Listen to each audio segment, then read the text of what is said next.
play first.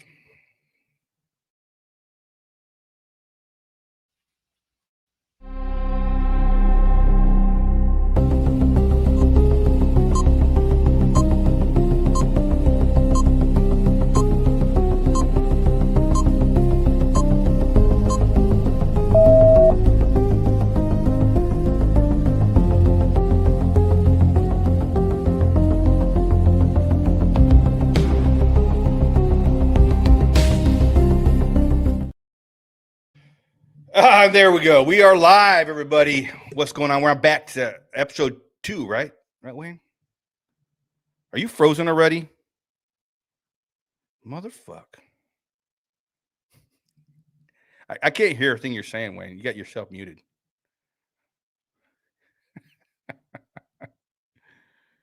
Let me see if I can unmute you. Are you unmuted? Wow. You were just... Stop. There you go. Can you hear me now? There you go. Yeah. Oh. You thought we worked out the bugs, but we guess we didn't. So we're back for episode 2. Got me muted. Maybe. I don't know. It doesn't matter. We're on now. Yeah, we're on now.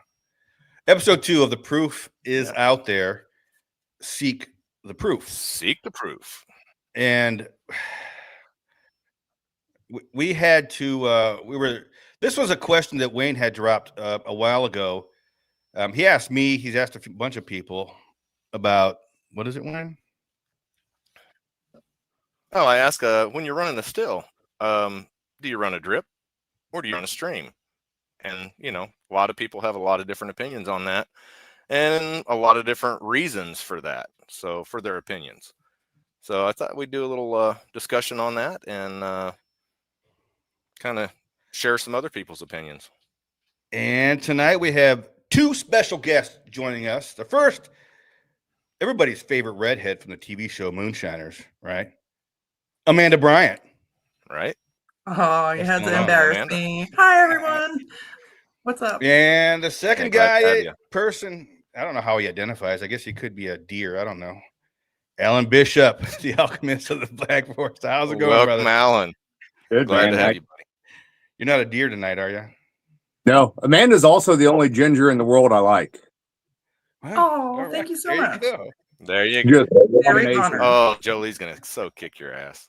I'm going to take that one to the bank. Oh, don't make her more mad at me. She was not a fan of me after the Alan Bishop video that we made, the Alan Bishop Day. Uh-oh. Now, thank you.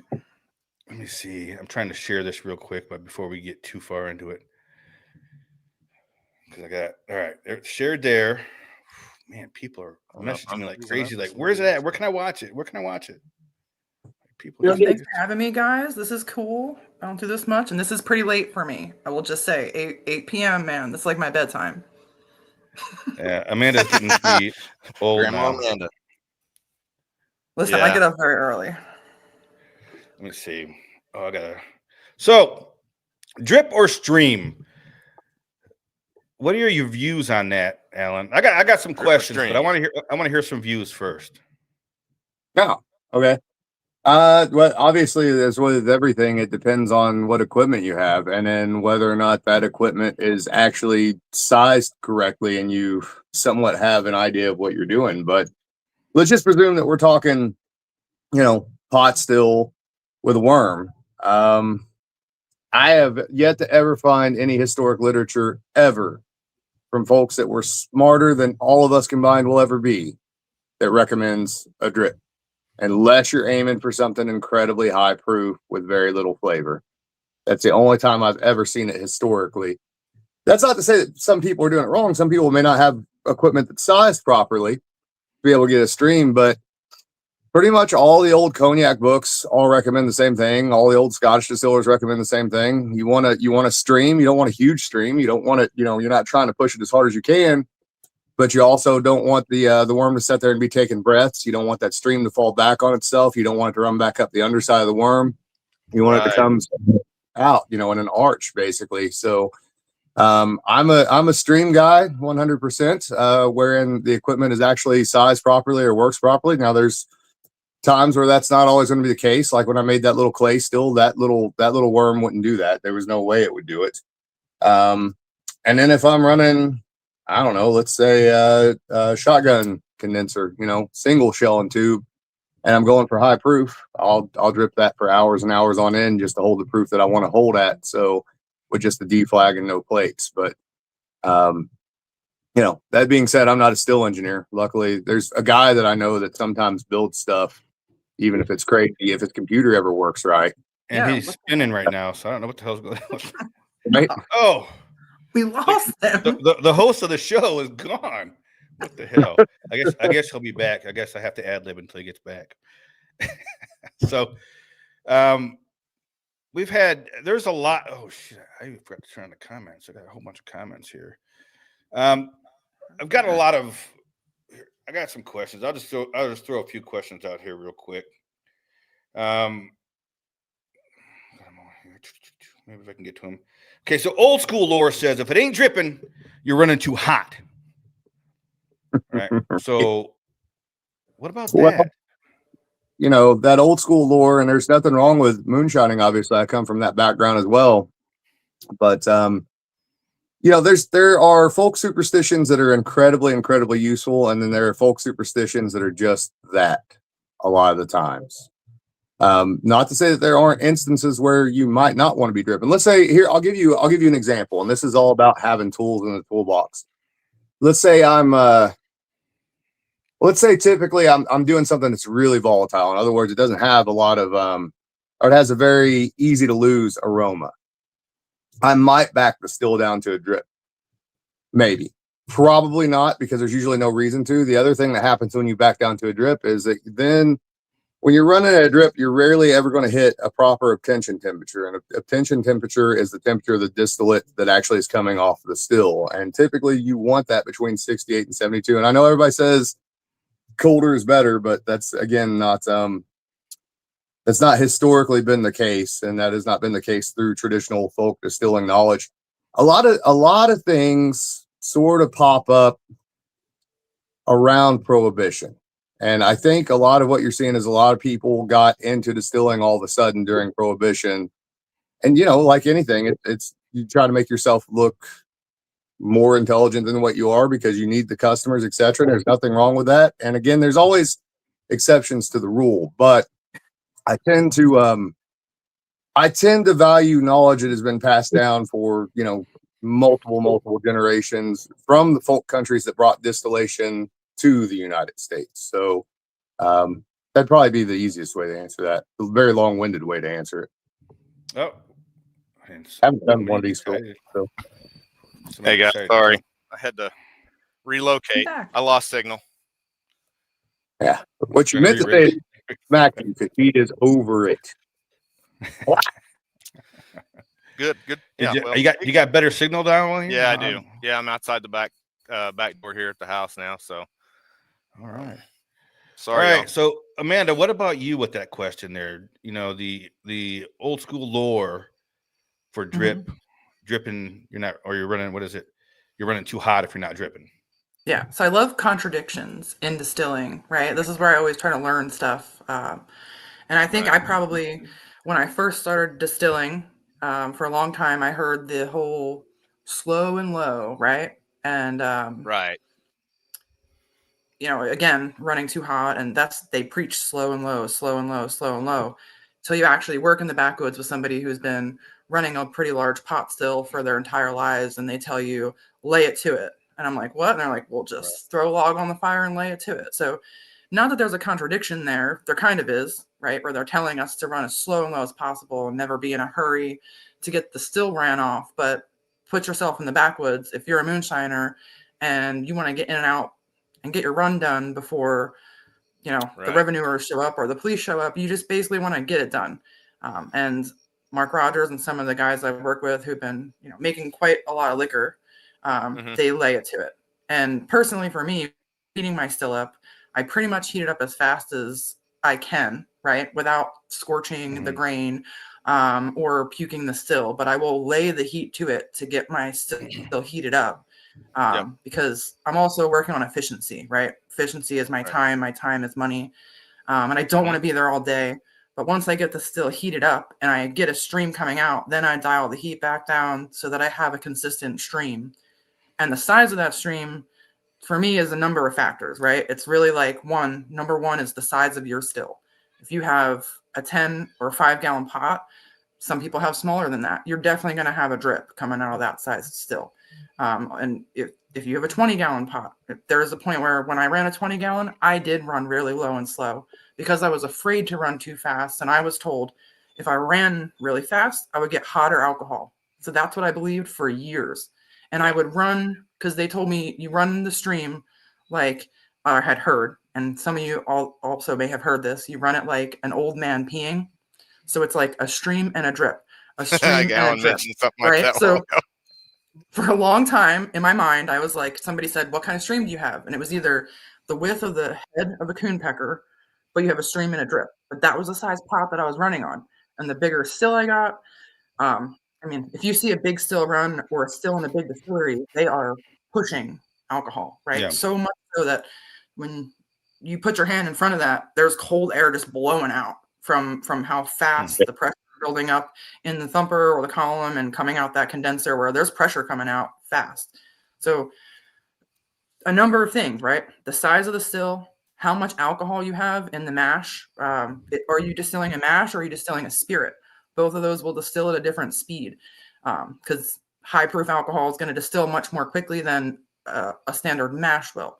You also might run a mash at a lower temperature, right? Because you're afraid to scorch something like that. Depending on what kind of heat source you're using, the size of the still, whether or not you're running a thumper, it's a pot right to a worm.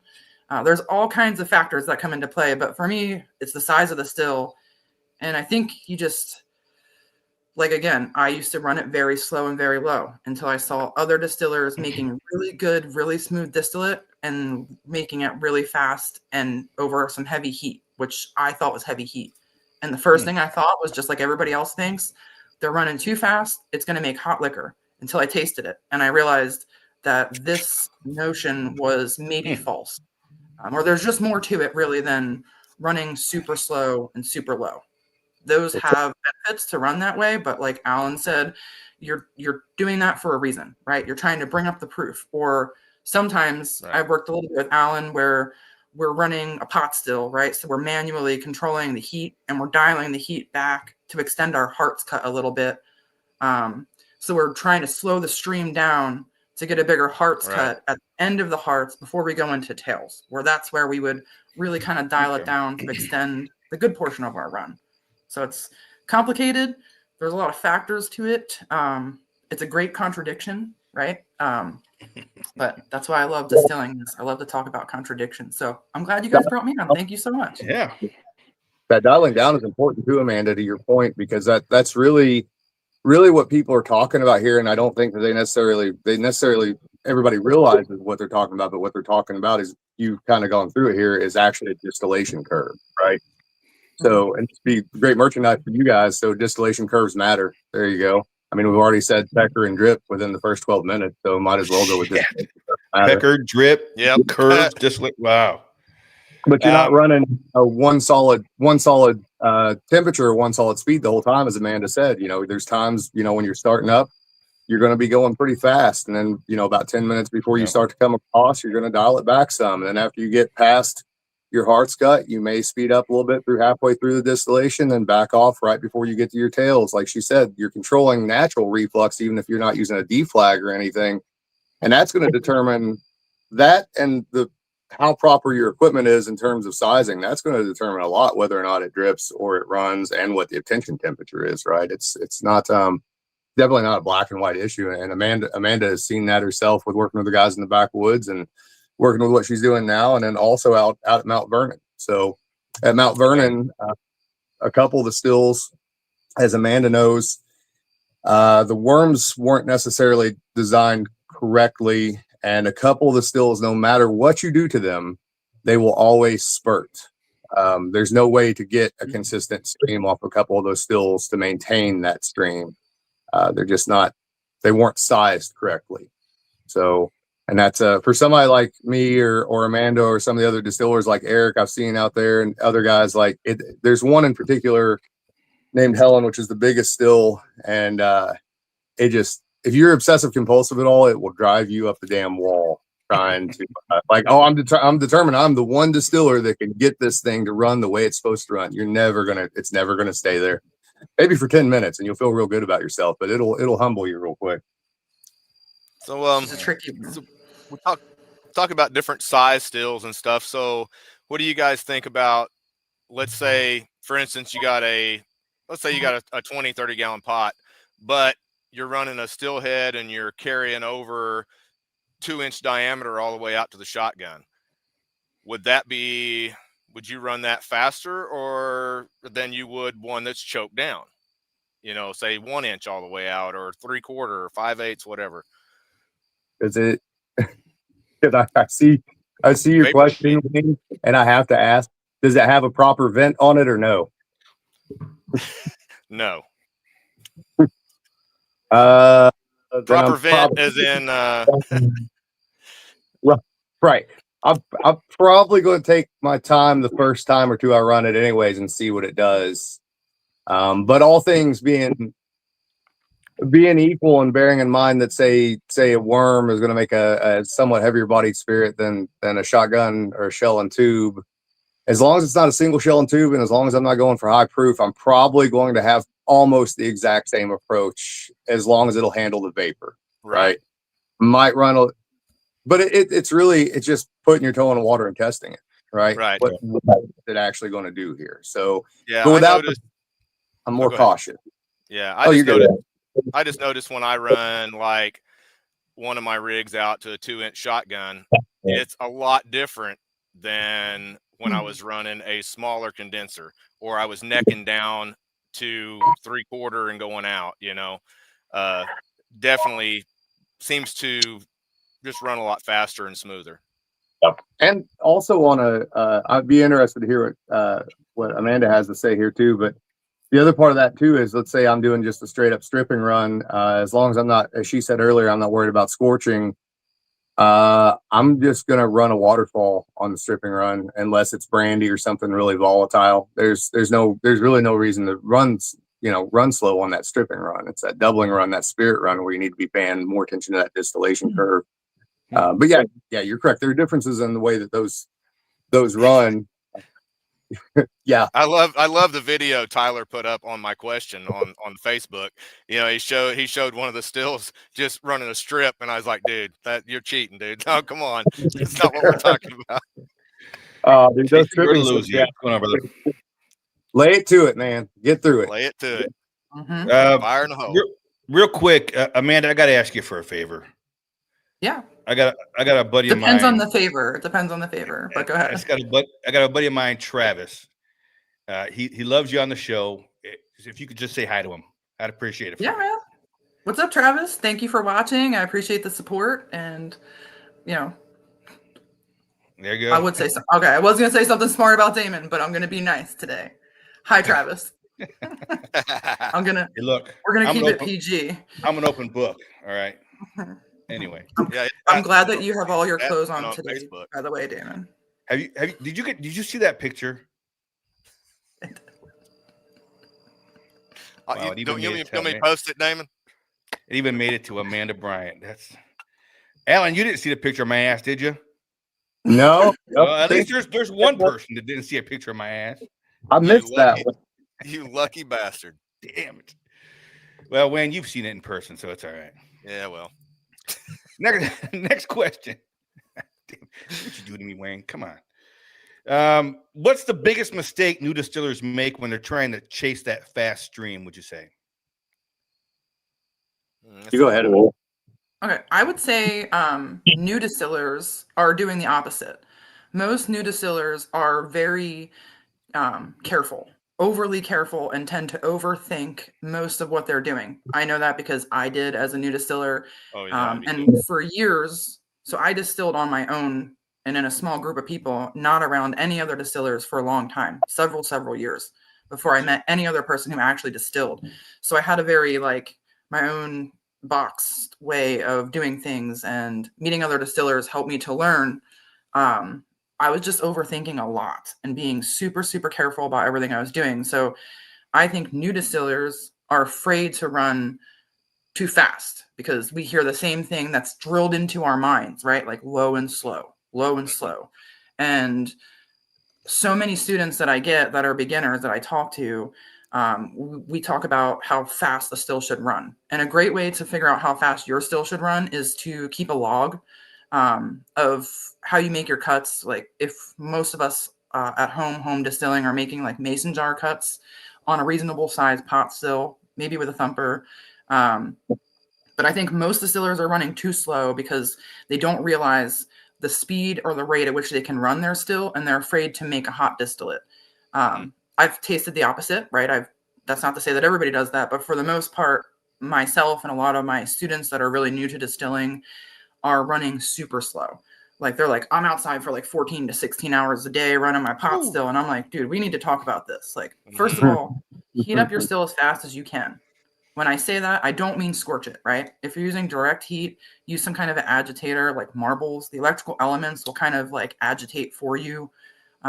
Make sure you have a really clean or strained mash so you don't have any sediment. And then you're able to heat it up a little bit faster. The use of marbles only works if you have like a direct heat on the bottom of your pot.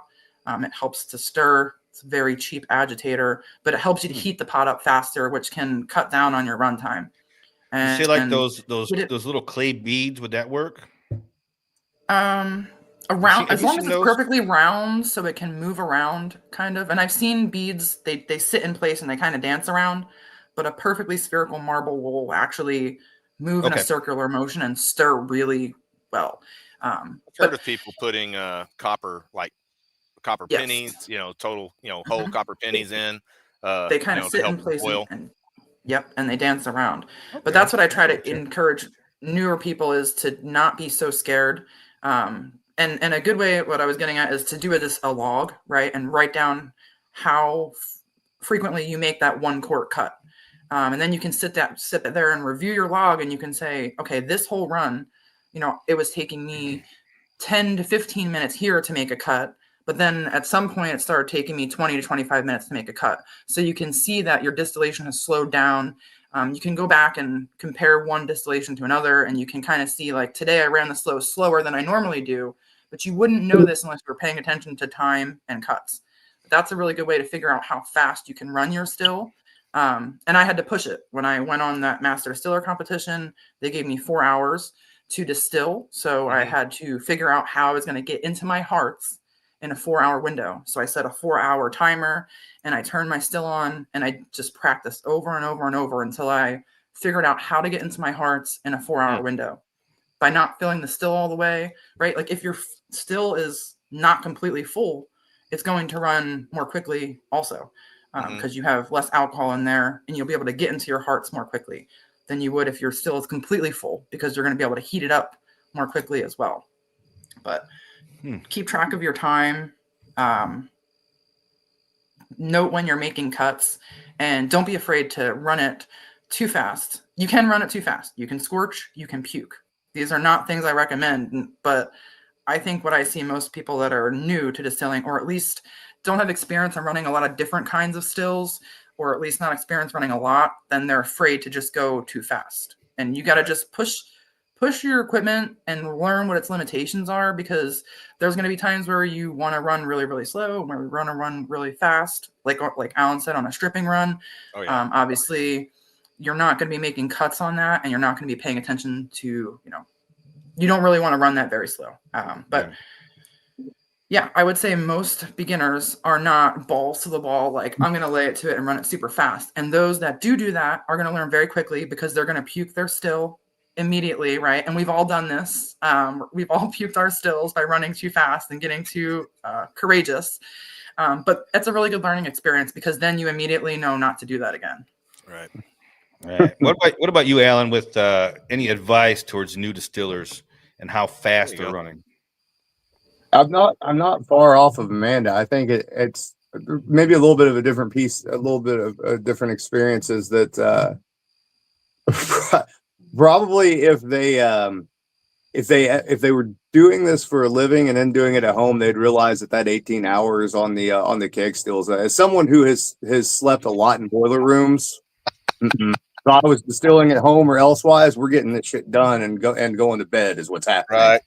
So, yeah, I see that. But and then the other thing I see not as much of, and this is thanks to education through Amanda and other folks as well. I don't see this as much as I used to, but it used to be, and there's still some out there. Obviously, the guys that are, the great pretenders. My grandpa knew Popcorn Sutton, and so Popcorn Sutton always did it this way, or like even they're 3 weeks in and now they're a professional. A little bit too cocksure, right? It goes the opposite of what Amanda's saying sometimes, where they go a little bit too fast into the whole thing. But yeah, I think they also. The other thing is, as Amanda said, making a log will help. And, a lot of the home distillers, they do the jar cuts. Hell, there's even professional distillers. As Amanda knows, there's so many distillers, when you go to Mount Vernon, that's basically jar cuts. You're just doing it with pots instead of jars. And they do that because a lot of those distillers aren't necessarily trained. And it's a quality control check. But I know a lot of even professional distillers, like they almost get too stuck on that. And it kind of cripples them to some degree, right? They never really learn how to cut on the fly or any of that sort of stuff, right? Which is the opposite direction. Great to start off that way, but you don't necessarily have to stick with that all the time. For once you get going, obviously. I don't know. I think probably the biggest thing that I see is people have improved. Home distilling has improved dramatically the past couple of years.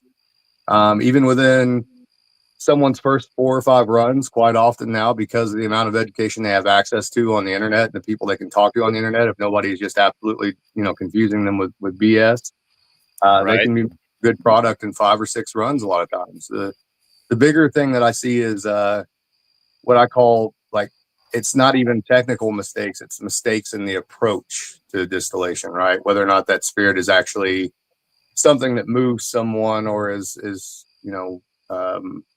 handled with a certain amount of care, sort of thing. But that has very little to do with what we're talking about necessarily. It's just an observation of the mistakes that I see. So yeah, mirror Amanda basically on that issue.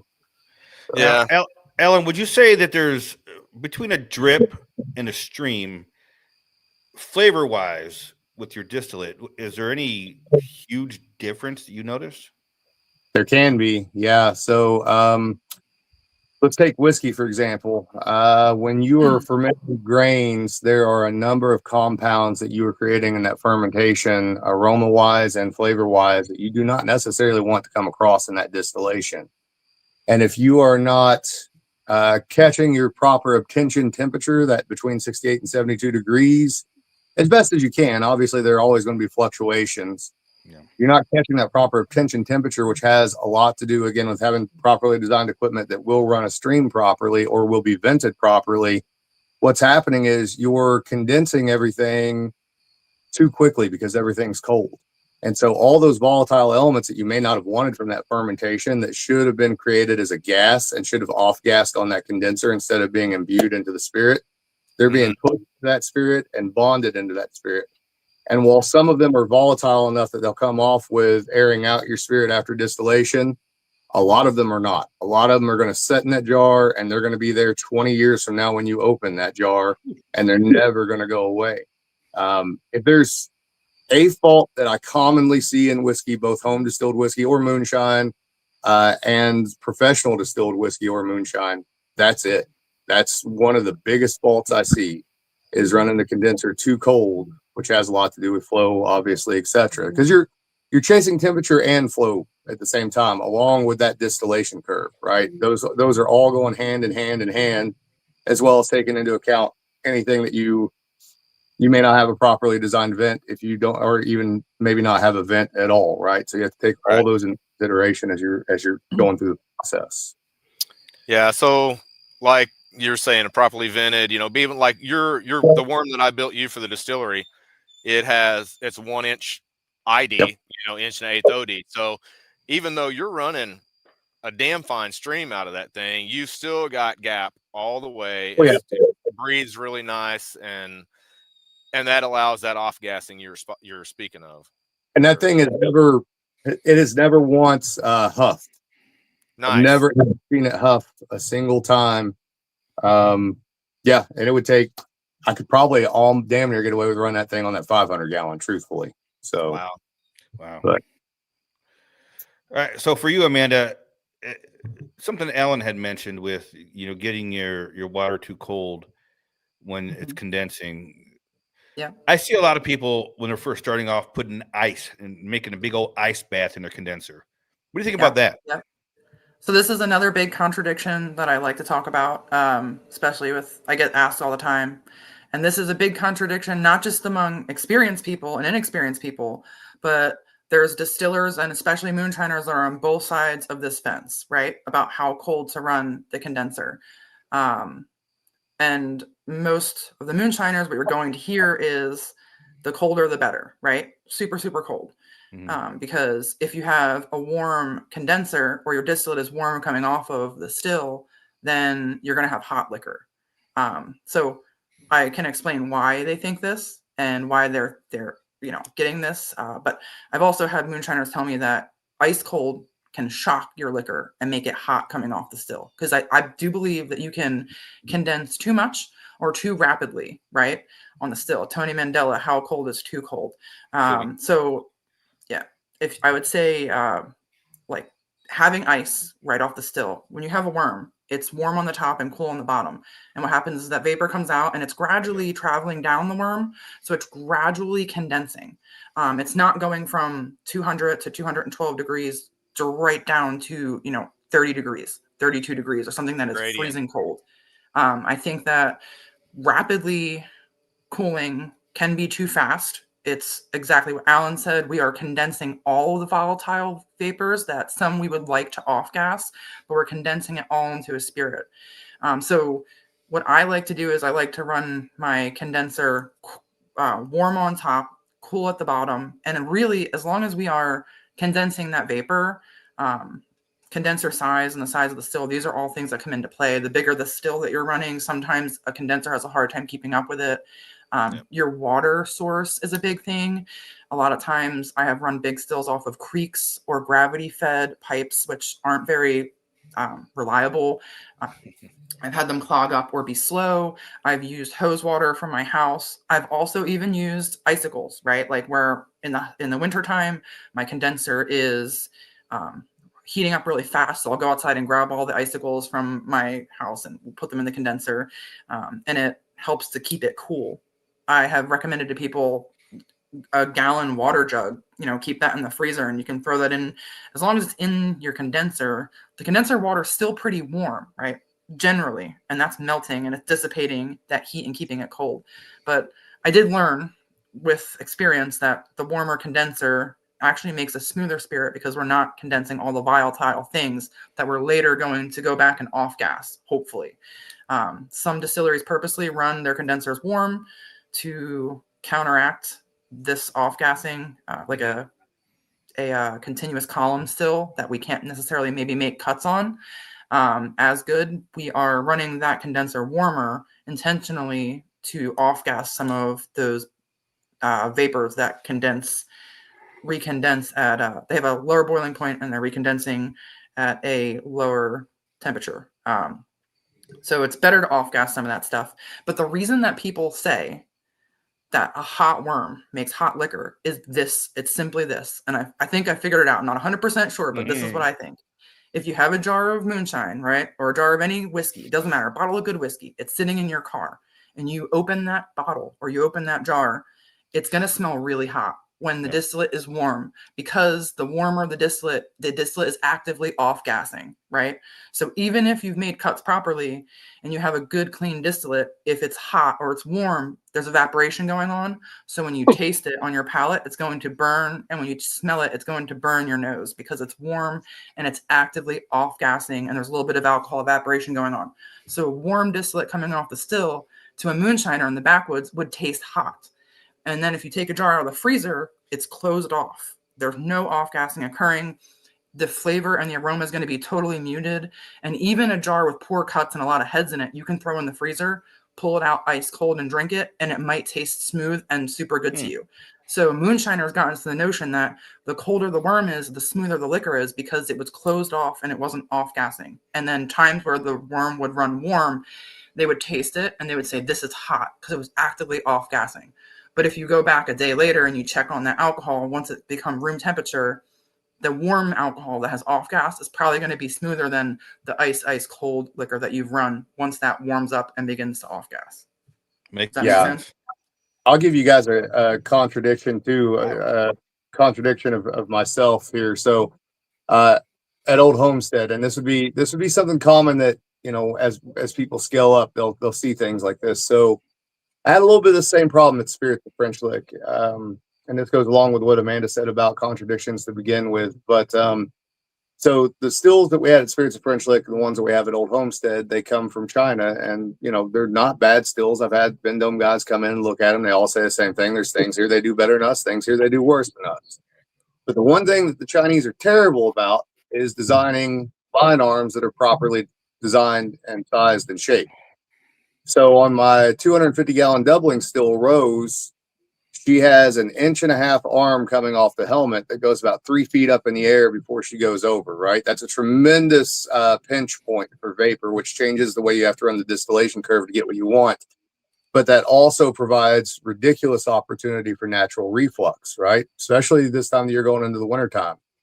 So Tyler, my still hand, Tyler Richardson, actually assistant distiller for all intents and purposes, he got to watch me be very confused for the first week or so of running that still and trying to figure out how to get around this, right? Because what was happening was typically you would expect double pot still distillation proofs to be about 135 proof on average for your hearts. And I was consistently hitting 140 proof and there was no way to get around it, which is fine. 140 proof is a little higher proof than what I prefer it to be. And I noticed I was losing a little of the volatility that I wanted to keep. So how do I get around that? I have to lower the condenser temperature. Now, that's a giant shell and tube condenser, so it's not necessarily slowing the flow down, but I have to run that condenser colder, say 60 degrees as opposed to 68 to 72, in order to hold on to some of that volatility that I would be otherwise losing just through reflux alone.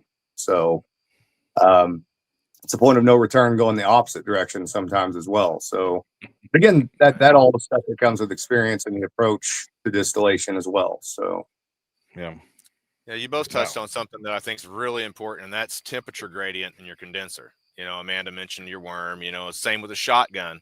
You want that to be warm or, you know, hot as crap at the top, you know, and then as it starts going down, it gradually gets down to your obtention temperature. And so, yeah, it's a very important part of how fast you can run your still as well. Yeah. Yep, absolutely. And that's you know, I got a one of those shocker condensers from Wayne. I've been using that. But I was having some issues with it. When I first started using it. I was fine. Didn't have any issues at all. Then I was having an issue with keeping it cold enough because I was getting steam. And Wayne said stuff it with some mesh. That's what I did. Which I did, and it helped a lot. Yeah, it's really, that condenser is really not a single pass. Doesn't like that condenser. Yeah. It was a brain fart and it works, but it's you know, we're not really actively pushing those, and I've been making a lot of shotguns lately, so get up with a shotgun, buddy. Yeah, thanks, Wayne. Thanks for making me your guinea pig. No, Mr. Bishop was the guinea pig. I think it was the opposite. I'm pretty sure you're the only still builder I could call and be like, hey, I had this really dumb drunken idea, can you build this fucking thing? Absolutely. See, don't know what it'll look like the first time, but we'll do it. Right. Nice. All right. So next, Wayne, you got a question, or you got? I'm gonna go on. I got another question here.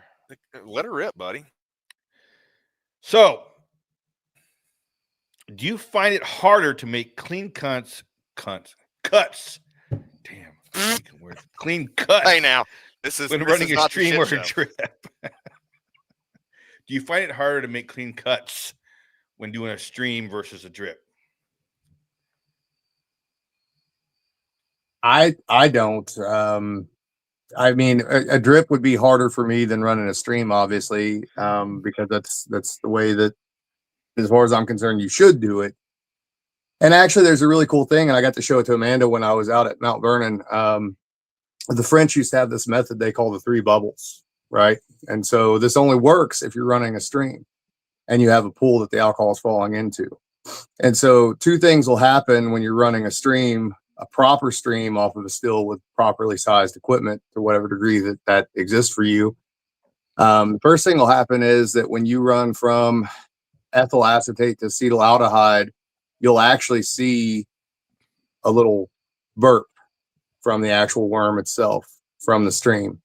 The second thing is that if you have a collection pot underneath there, when you're coming up on those cuts, you should have the middle of that stream in the middle of that pot. It should be making bubbles, right? As you're getting all of that interaction between the falling liquid and the liquid that's already in the pot. You should be able to see 3 of those bubbles reach the edge of that pot and stick to the edge of that pot. And 9 times out of 10, that's going to be exactly where your cut is going to be at. Mhm. You can't do that by doing a drip, drip, drip, drip, drip. You can only do that off of a stream. And so for me, that speaks to the wisdom of those old timers that we're talking about with cognac and scotch and Irish whiskey, etc., that they were observant enough to notice that and take note of it and, you know, write it down for all of us people who come later to have these conversations about drip versus stream. So Right. So I know that everybody runs different size stills and probably has multiple stills. I know Alan has some of the smallest stills I've ever seen. Some of it he's made out of clay. Others that he's little small copper pot. How would you? What would you do on something like that, on Alan? I know a lot of doing a doubling run on those. You're not really doing single pass stuff, or at least I don't think so. How you want to comment on that? How fast would you run one of those little boogers? yeah, so first and foremost, I am definitely not a still engineer. My brain does not necessarily work that way, and oftentimes I joke that it's like that line from The Dark Knight. I'm like a dog chasing cars. I wouldn't know what to do with it if I caught it. So I just do things and see what happens, essentially. So like the clay stills, you know, they're so inconsistent with heat because they're so small that you can't get a worm to run right on them. They'll spurt the whole time. Just like the small little beavers, they spurt the whole time. I was wondering, yeah. Yeah, there's no way. And I made those more as a proof of concept of like, could you do this and would it work? And it does. And it would be great for essential oils and stuff like that. Now, like the little 3-gallon all copper. I don't know if you ever saw. So I've got a shell and tube. Shell and tube for that. But I've also got a oversized square worm that I made for it, and I can run it. I can run the same size stream if I'm doing a doubling run, because I'm not stripping on that little 3-gallon. If I were to do a doubling run on that 3-gallon, I can run the exact same size stream off of that little 3-gallon as what I can run off of a 20-gallon or a 30-gallon without a problem. Still be able to make nice, clean cuts, efficient cuts, and really run the piss out of it and still hold the temperature where it needs to be at. It's so oversized that it's going to vent just like the worm that you made for me. There's other instances where, when I was doing some still building here and there, little copper stills, 5s and stuff like that. Again, I'm not an engineer, so I had no idea exactly how to design those condensers. And most of those, I would say, I'm not going to give you like Eddie Van Halen statistics and be like, oh, only 13% of my shit didn't work. No, like 99% of it didn't really work the right way. So I mean, all these things you call me up with, you're just pulling that shit out of your ass. I mean, I thought you was like, pencil, paper, and no. I'm just kidding, buddy. Actually, you do have a good mind for that. Right. Pencil and papers for if you have ghosts, you have everything, and the almanac. Distilling is just there you go. Wake up. There it is. I do say you do come up with some really good ideas, and I appreciate all the input you've given me on stuff that we built, stuff we worked on together. Speaking of one of those, the inline thumper, which I love that thing, and Damon has the he took the 3-inch that I had at the show. I went to pack my stuff up and it's gone. So nice. No, you gave it to me. Don't do that. You told me to try it out. Don't do that stuff. I'm just giving you crap, man. Jeez, Amanda criminy. got to run one of those yet? What's that? Has Amanda got to run one of the inlines yet? No, she has not got to run one of the inlines yet. I need to fix her up. Is that the one that goes on top? Damon, send her. I'll Yeah. send you a picture of the 3-inch I got. I mean, the 3-inch Oh, inline no. thumper. That's what I meant. Yeah. Jay's already got Okay, pictures. on to another question. You guys are, what the hell are you doing here? All right, Amanda, do bigger condensers let you stream without sacrificing flavor? Do they let you stream without sacrificing flavor? So I think Like faster. bigger condenser, right? So the condenser would just be appropriate to the size of your still, right? You want to have a condenser that can keep up with the flow of your still. I've run big condensers in a legal distillery. I've run a big pharmaceutical condenser, like a shotgun, floor to ceiling, and that was probably one of the biggest condensers with the most water running through it that I ever ran. And that was about a 400 to 500 gallon jacketed still, and that had warm distillate coming out, right? So I would say that the size of the condenser, are we talking about a bigger condenser compared to the size of the still? Yeah, that's what I would guess. So I guess a bigger condenser is more, the bigger the condenser, the more efficient it will run for you, right? And then so again, say you're running a 20-gallon still and you come up and you have a 10-gallon condenser made for yourself. It's going to be better than running off of a 5-gallon condenser. Yeah, I think it would. Again, I'm not really a still builder, so I don't know the exact ratios, but I know on a 20-gallon pot still, a 5-gallon condenser would be efficient enough to cool it, simply because I ran a 20-gallon pot still with a 5-gallon condenser for very many years, and it was efficient. So a 5-gallon condenser will efficiently cool down a 20-gallon pot still. A 10-gallon, will that do any better? I don't know how much of a difference it's going to make. It's going to cool down more efficiently, and it will stay cooler for longer, so that you will have to use less water to circulate through it.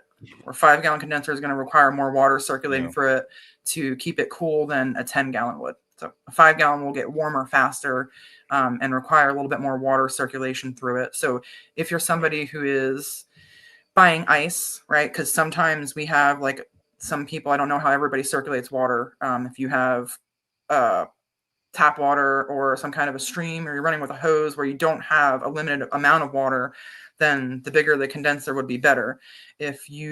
Some of us have like a fish pump to some kind of a cooler, right? Where you're putting ice in a cooler and then you're circulating that water through a cooling system.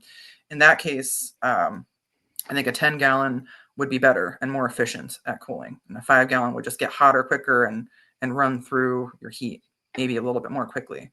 Gotcha. Yeah. Again, I'm not a still designer. I know a 5-gallon is going to work perfectly on a 20-gallon pot because I've ran that exact setup for a long time. But I think if I was circulating my water and I was paying for ice to cool a cooling chamber to circulate through my worm, the 10-gallon would save me money on ice. Yeah. I want to throw something in here real quick too. With that is because I don't want new people to get confused. Like I mentioned, a pitching temperature. We're talking about cold versus hot, etc. I'll make sure people know that adding ice to the water, you have a retention pond or whatever you have that you're using to cool with.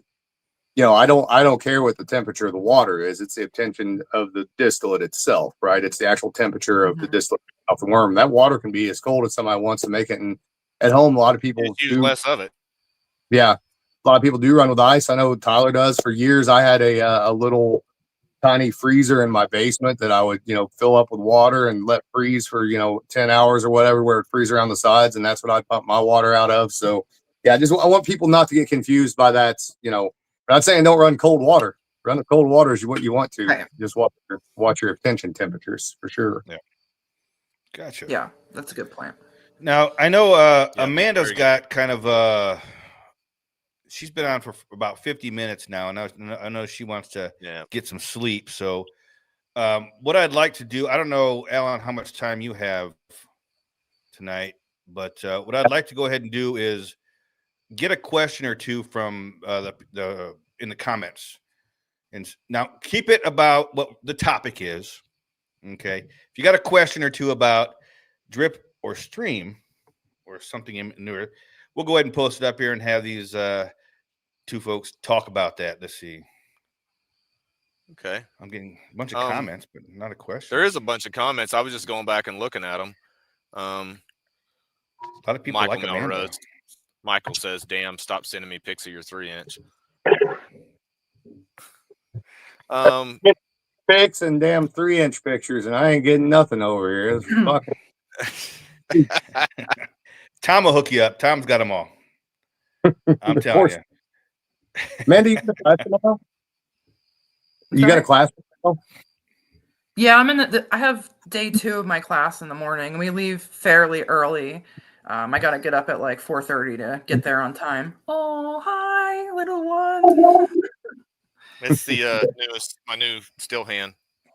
All right, we got a question here now. Mark Morgan asks, what about consistency? Mark, you talking about with like between drip and stream? Flavor-wise consistency? What do you think, Amanda? So consistency would be if I'm running on the same still and I'm trying to replicate the same recipe over and over, right? To just kind of, I guess, what's the question exactly for consistency? To like, how do we condense the alcohol to water in the condenser for consistency? So you want to have a regulated flow, right? If the flow is changing in your water condenser or it's, so what will happen with a condenser, with a worm condenser especially, is if you stir that condenser water, you're going to rapidly chill and condense everything at the top. What's important is to have like a variance in the temperature. So we want it to be warm at the top, cool at the bottom. And as the still gets into motion and starts to heat up, it's going to stay warm because the heat rises and we have cold water getting pumped into the bottom and hot water leaving the top. So as long as we have warm at the top, cold at the bottom, and your alcohol is gradually condensing, or just a little bit more gentle condensing of your alcohol vapor, so it's not just rapidly condensing on you, that's a good way to run consistently. Obviously, if you go in and you stir that real quick, a worm, stick your hand in it, give it a good stir, you're gonna see it surge. The worm's gonna surge. That stream's gonna go from maybe what was a drip to a pretty hard stream. If you're using a parrot or something, sometimes it'll overflow and overshoot. But I think just for consistency and just maintaining a consistent stream, which most of the time, if you're running off of like a hose or tap water, it's going to always be, you just set it and kind of forget it. And you don't really need to heat or cool your condenser down. Maybe towards the very end, as the still heats up, you may need to, because at the very end, your still will run from, it'll start running, depending on what kind of still, there's all kinds of variations, right? But it'll start running at a lower temperature, around 180 degrees. And then by the end of your run, it's going to be over 200 degrees. So as that happens, you're going to need to expend more cooling temperature and maybe get some more water flow going through your condenser. So you have to adjust your condenser slightly, just like you would have to turn your heat up a little bit on the pot to keep the stream flowing, because the stream will slow down towards the end too, as you run out of alcohol. But for consistency, I would say just consistently try to run warm at the top, cool at the bottom, and then, but there's all kinds of variations. Like a cool breeze could come and that could reflux on the outside of your copper and cause the alcohol to condense more. There's so many variables. We used to say around here, it's all good until somebody flushes the toilet. Right? Yeah, exactly. Mm-hmm. All right. Now we got a question here from Sunkissed Orange. Chris Elliott had a question. Oh, did he? Okay, go ahead. I didn't even see that one. All right. Yeah. We'll get to Chris. Yeah, Bean, Alan we'll get you touched next. on it a while ago, but yeah, we'll get you, Bean. For Amanda, my condenser is at 56 degrees and my distillate is cold when it comes out, and I allow it to open air for more than 24 hours, sometimes 3 or 4 days, getting to room temperature and faking it now and then. Is it enough to help it off gas? Stuff you don't want in your spirit. Yeah. So off gassing for at least 24 hours, I like to tell people. I have let certain things go for a couple days. 50-gallon barrel, they're gonna let breathe and slowly temper that down over the course of like 7 days, sometimes more.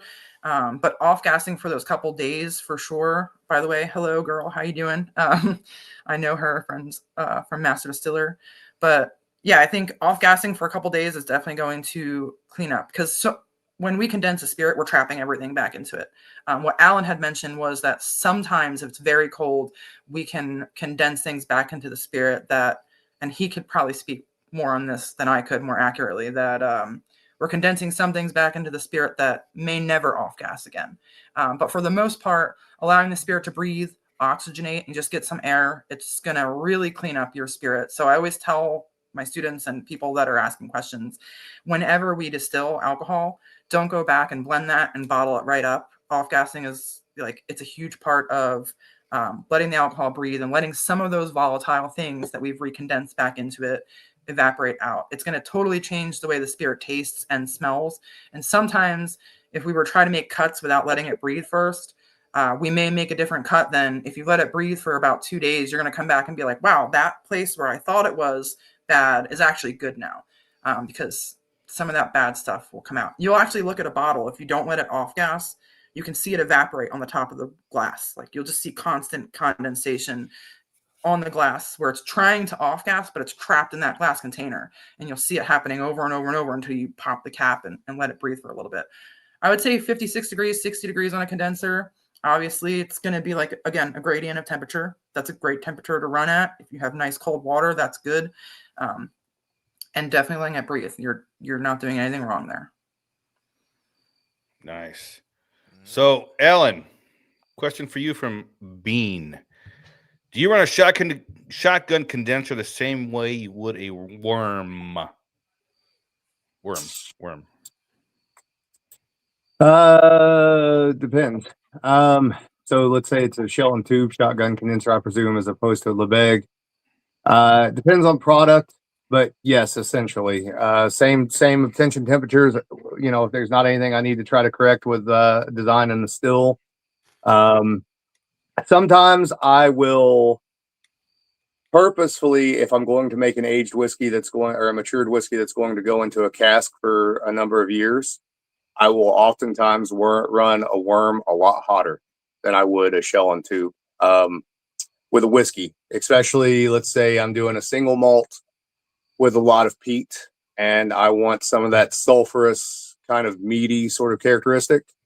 I'm going to run that condenser way hotter than anybody at home would ever be comfortable running, for sure. So, but that's all about getting a hold of a particular compound that I'm after, that barrel is going to transform into something magical in a few years, as opposed to, and not even the barrel, but all the things that affect the barrel, as opposed to trying to make a white spirit. But otherwise, similar to some degree, but they do make two very different products. So I can tell you that you can take the same still, same mash bill, same yeast, same fermentation protocol, and switch out between the two condensers across 2 separate days, and you're going to have 2 different products from one another. Shell and tube is always, presuming that the shell and tube is copper, a shell and tube condenser is always, if it's sized properly, going to make a cleaner spirit than a worm will ever make.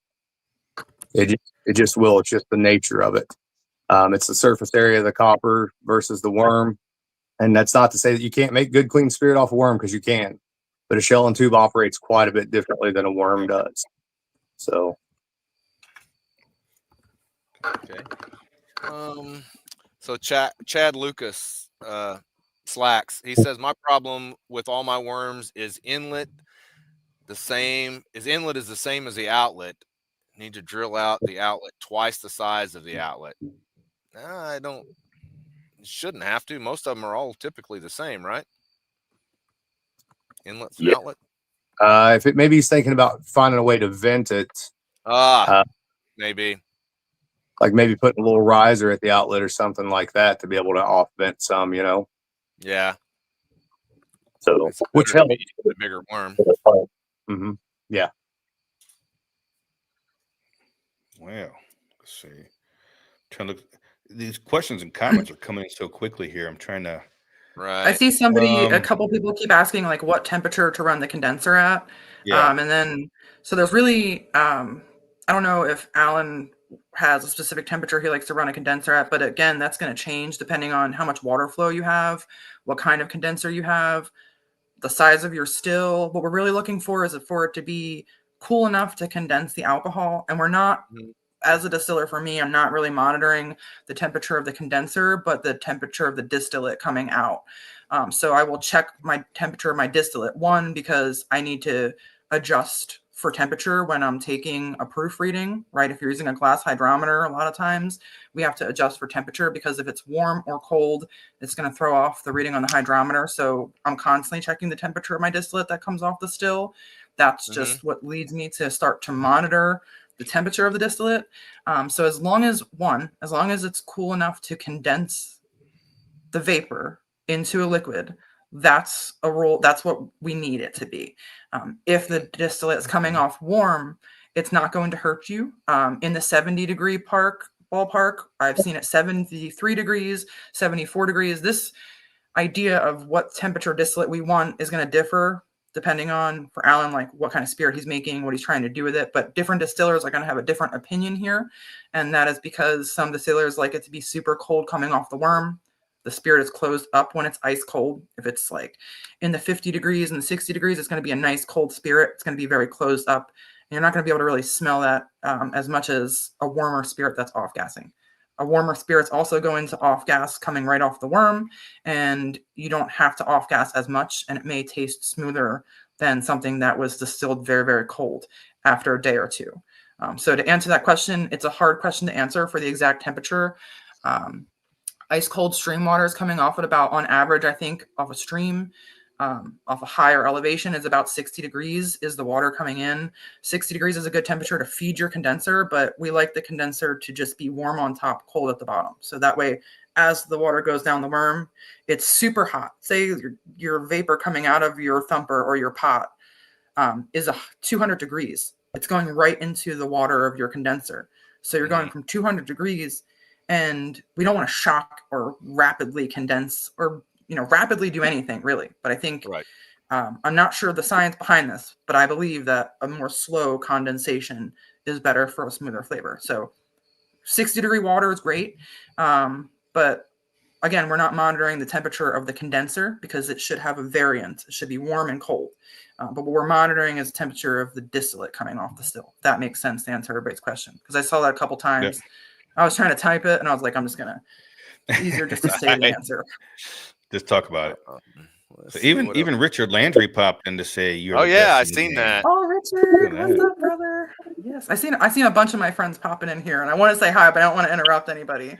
So I see you guys in there supporting us. I appreciate you coming on. This is a new podcast my very good friend Wayne is putting out to anybody who's watching from my platform. He is a still builder. He owns Ozark Stillworks. He has a beautiful mind and a great friend when it comes to distilling. This guy knows his stuff. Damon over here is helping him. He's great with the podcast stuff. So he is another good friend of mine, another distiller. But yeah, these two guys are trying to put out this cool new podcast. I like it because it's contradictions when it comes to distilling, which I'm a big fan of. I like to talk about it because contradictions lead to like scientific explanations. And I like to talk about, old and new ways of doing things, and it's fun. I think when Wayne first approached me with this idea, the proof is out there. It's kind of a play on words, like I told you, man. I mean, we could talk about liquor or we could talk about ghosts. Yep. We're going to get into some different stuff. Yeah. We got some good stuff coming up for winter. Oh, yeah. What are we calling it? What are we calling Wayne? Wicked Winter? Wicked Winter. Yeah. So Alan would, I got to tell you, Alan is all about the Fortean and all this, ghosts and spirits and of spirits of all types. So that's one of the things that kind of, sparked my interest back into this stuff.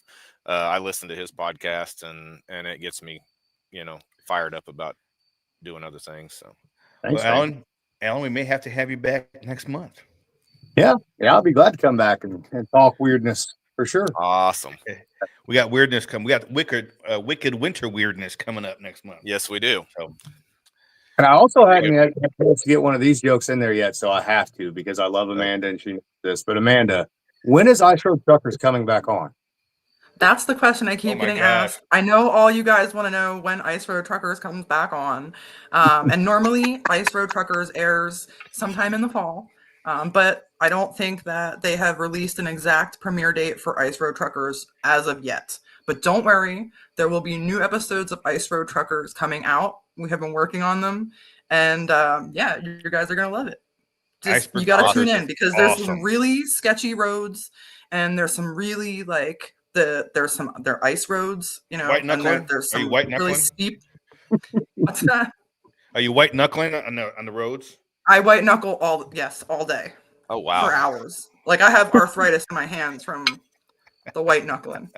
So I didn't know about this. I didn't know the Ice Road Truckers thing. That's cool. Yeah, see, don't underestimate me. You think I'm just here because I'm a girl, but I'm really here, guys, because I'm a star on a reality TV show called Ice Road Truckers. Yeah. I didn't know you were on I saw the TV. dick that said that I'm just here because I'm a girl. Oh, What? I love You're- it. I you're- love it. Oh yeah, I saw that comment. Is she on here for just because she's but a truthfully, girl? though, and it has to be said because people are just assholes. She's not just here because she's a girl or because she's on TV. She knows what the hell she's talking about. She's Have you intelligent when it listened to her comes. the last hour? Yeah, Hey, Thank I you. have. And I didn't introduce Alan, but Alan was actually I didn't have a computer or social media for years. I didn't have a cell phone, nothing. I had just read books. And when I got on a computer, I went on and I was like, this is cool. I'm going to look for distilling videos. And I came up with an apple mash video. So I didn't know who Alan Bishop was or anything, but I watched this colonial apple mash video. And when I watched it, I was like, this is so cool. I learned so much about colonial distilling and the history of distilling and everything. And then way later I had read his books and I had met him and it just clicked one day and I was like, oh shit, that first video I've ever seen That was on the first social one I seen media as well. or Nice. anything was Alan Bishop's Apple Mash video. But I had then at this point probably already met him and talked to him and then it clicked on me. But yeah, so also, yeah, I appreciate Alan and everything that you share on social media because you make a big impact and you inspire a lot of people. Absolutely does. Both of you do. Yeah. One day I hope to actually meet Alan in person. Yeah, be glad to. But you're friends with him on Facebook, so Oh yeah, I've asked can wear the him questions. I've asked him questions before, and I was surprised when he actually answered me. I was like, wow, he answered me. Now Amanda answers me, and I'm like, well, I know Amanda, so it's like, okay, I know she's going to answer me eventually. Oh, look, there's one. You got another question on here? I don't want to keep Amanda too long. I know she's tired over there, so I'm okay. I got it like a second wind. I drank espresso for you guys, so at 6 p.m. If there's any questions, I see a lot of comments, not a lot of questions. When is the next podcast? I have a topic. So, Wayne, we've had a cool discussion, which I would love to discuss with other distillers, but we were talking about sweet potatoes, specifically sprouted sweet potatoes for their diastatic power and the enzymes. And I have read some really cool stuff about it. I've talked to Sean Peterman about this too at length, but I think this is a really cool topic. It's a very nerdy. Yeah, it is. Maybe not for everybody, but sweet potato is my jam. I love making sweet potato. I tell you what. I'm in Maryland for work, and I came here with 5 jars of liquor. All 5 of them were Wayne's. Within the first 5 days, find anything better. Within the first 5 days, they were all gone. And now I'm drinking beer. 5? So you drank 1 quart a day? No, they were pints. They were pints. Oh, okay. I mean, yeah, whatever. Come on, that's a little bit better. It's a little bit better. Not the liver is evil and must be punished. But we had a good time. If there's anybody else, I have more questions. I mean, I was trying to weed them down because I actually have a lot of fucking questions. But let's see. If someone only can remember one rule about a condenser output, what should it be? Just make sure you don't have steam coming out. What was that? Sorry, don't fuck it up. Don't fuck it up. The uncomfortable rule. Yeah, just make sure you don't have steam coming out, like Amanda said, and make sure that you keep an eye on your volume. And listen, the biggest safety mistakes are people not keeping an eye on their pumps and stuff like that, and a pump going dead on you in the middle of a run because you get too comfortable doing what you're doing. Now you got steam, and if you're running on propane, you got alcohol, steam, and live fire. Yeah. That's one of the first rules. The first two things I was told by my grandpa and my dad were bring us something that's worth drinking and don't blow your ass up in the backyard.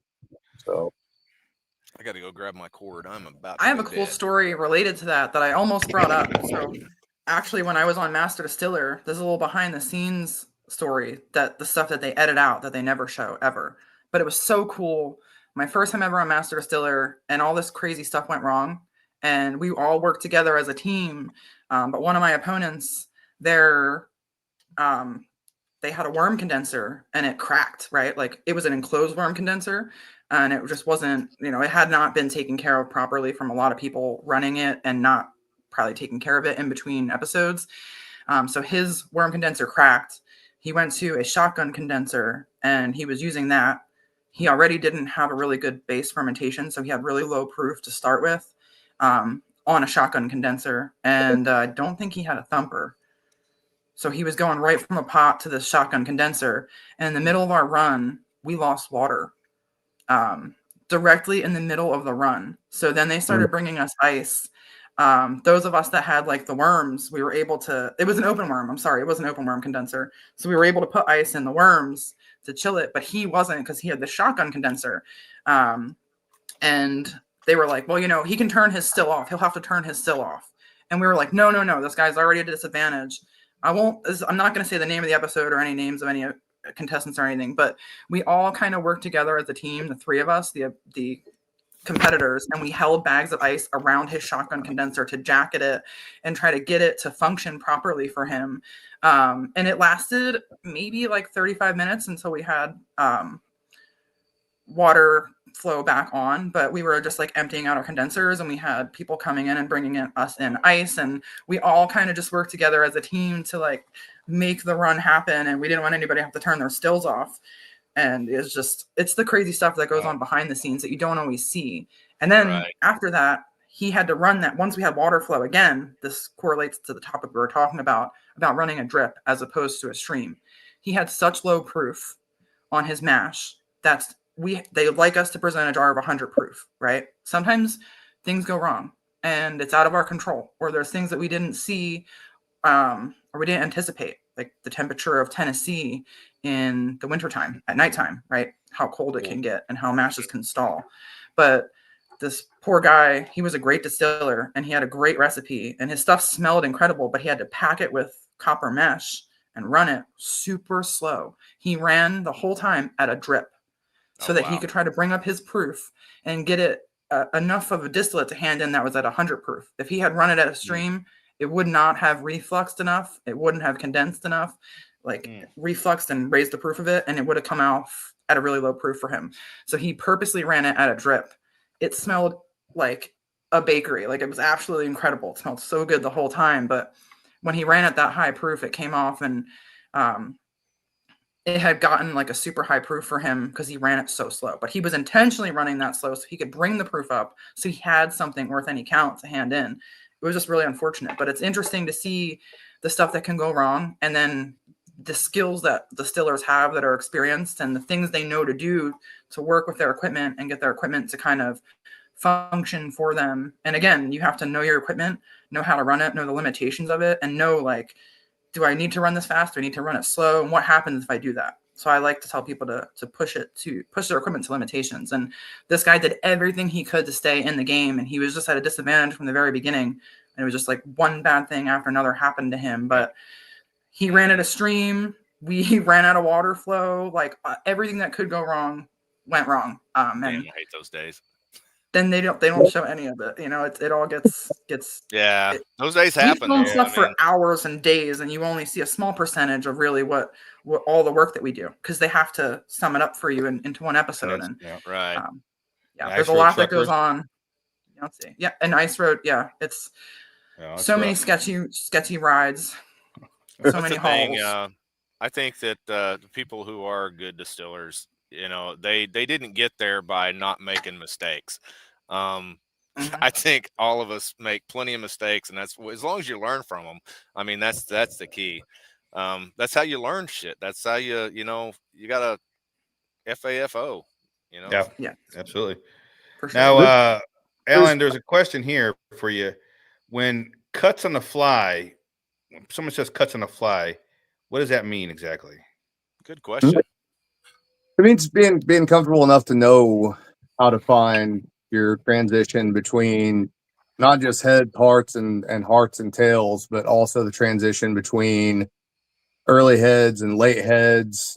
Some of the things from the late heads that you might want to keep as part of your hearts to go into a barrel if you're aging or maturing a spirit and that sort of thing, as opposed to breaking it down into little fractions that you go back and revisit. There's nothing wrong with doing that, right?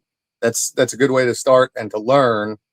But at some point, just like with anything else that you do, any other art that you pursue, you should get to the point that you can be able to smell and taste and feel that alcohol, Right. see what the texture is, etc., and not have to break it down that way, right? And the reason I say that that's important, because if you're spending all the time analyzing those jars as you go, especially if you start doing this on a more common basis, and you're also trying to manage the other things that we've talked about tonight, like your distillation curve, your tension temperature, etc., you're automatically going to be distracted from those things by being so nervous about where your cuts are falling at that you have to break it down into those small fractions. So it's important to get to that point. It's just like learning to ride a bicycle, right? Eventually you take the training wheels off and you start riding the bicycle, right? You're not relying on those training wheels anymore, and fine to start with training wheels for sure. I wanted to comment on one more thing. That last question about the condenser and what not to do, etc. One mistake I see a lot in pictures that people send me for One Piece at a Time Distilling Institute on YouTube is people who are going to double pot still distillation in particular and not running a thumper put their condenser way too close to the still and way too close to the heat source that they're running on propane. Be cognizant of where that condenser is at. And if you have to buy more copper or stainless steel tubing to get that condenser away from that flame, get it away from the flame within reason, as best as you can, and make sure the output is facing away from the still and the heat source. That way, if you ever get steam, it's not just blasting right to the fire, because you just add. Yeah, if you've ever seen a still on fire, not that I have, but let's just say that if you've seen it happen, take his advice. Get you some more copper pipe. It's not that expensive.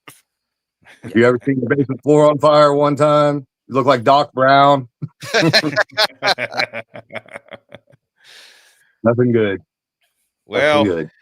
I think we're going to wind down on this episode here of The Proof Is Out There. Amanda, I'm sure everybody knows already, but just in case they don't, where can they find you and what do you got going on? Yeah.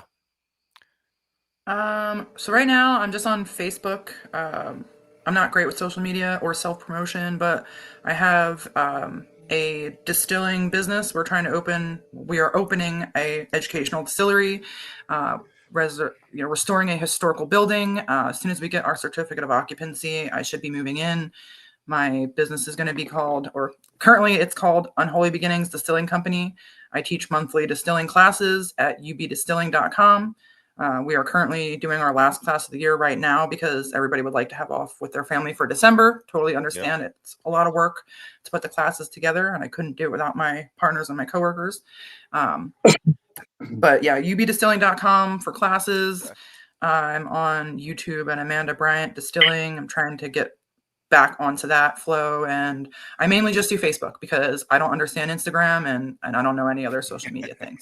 But you can check me out. There will be a new season of Moonshiners coming out. I don't think that they have released the premiere date yet, but that should be fairly soon. So just keep an eye out. The way that I do it, and this is the best way I can answer that question to anybody, is that there's something called Discovery Channel TV schedule. And if you really want to know, I get asked this question like 25 times a day. Go on Discovery Channel TV schedule, and it's like the TV guide, and it goes ahead 3 weeks. So you just keep checking that. And then eventually Moonshiners will pop up in that TV schedule in the next coming weeks. Or Discovery Channel will make an official announcement and they'll put out a commercial and you'll find out exactly when I do. So I'm not keeping anything from you guys, as much as I do. When the commercial drops, we'll all know. Yeah. Awesome. Yes. Alan, where can we find you at? Yeah. First I want to give one more quick shout out to Amanda. Amanda's one of the coolest people I know, and I'll tell you guys a real quick story. There's things that people don't understand about Amanda. So when my dad was super, super down in the dumps, and he loves ice road truckers / right? But he was going through hip replacement and stuff, and he was just really, really down. Amanda, cool as shit, called my dad to talk to him, and it made his day. And I had to hear about it for like 3 weeks till I was finally like, I know her. I don't need to hear it anymore. But he loved it, absolutely loved it. And I appreciate the hell out of it. That's but, awesome. So you can find me a bunch of places. So Old Homestead Distillery, oldhomesteaddc.com. So that's part of a complex called Alcohol Acres, which includes the Old Homestead Distillery, where we preserve tradition and push boundaries. There will be, by the way. Do what? It's a beautiful distillery, by the way, and beautiful compound. The whole place is just gorgeous. Thank you. Yeah. Tyler and I work really hard to keep the distillery clean and fit and in good shape. We want it to be the cleanest distillery in Indiana when people come in there. But the whole facility, everything there is awesome. Out at Patoka Lake, it's part of a larger facility called Alcohol Acres, which includes the Patoka Lake Winery, the Patoka Lake Brewery, the Old Homestead Distillery, the Old Homestead Hotel.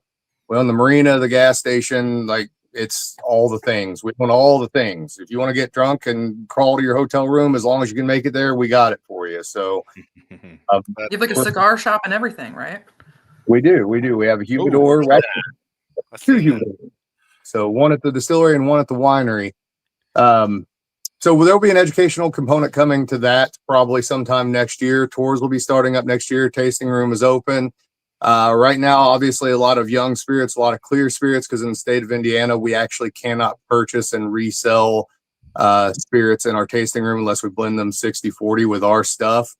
It kind of sucks because we actually have about 200 barrels laid down that we had made to my specs by Moondrops Distillery up in Indianapolis, using my yeast, my grain, etc. And so I'm setting on it until it goes into distribution. You can keep up with Stolen Wolf Distillery. I do a lot of work with my brother Eric Wolf on a product we call Wolf and Wilson. We've done some stuff with Paul Minta down at Key West as well, a cool little rum project recently, and there's more of that stuff coming as well. You can find me at thealchemistcabinet.com, and that's where you'll find all the information about the Practical Distillers and Alchemist Almanac, which is kind of like a farmer's almanac. Gets released yearly, but it's catered towards distillers and people with more traditional folk magic practices, that sort of stuff. A number of other books will be coming out in the near future. One specific to distillation.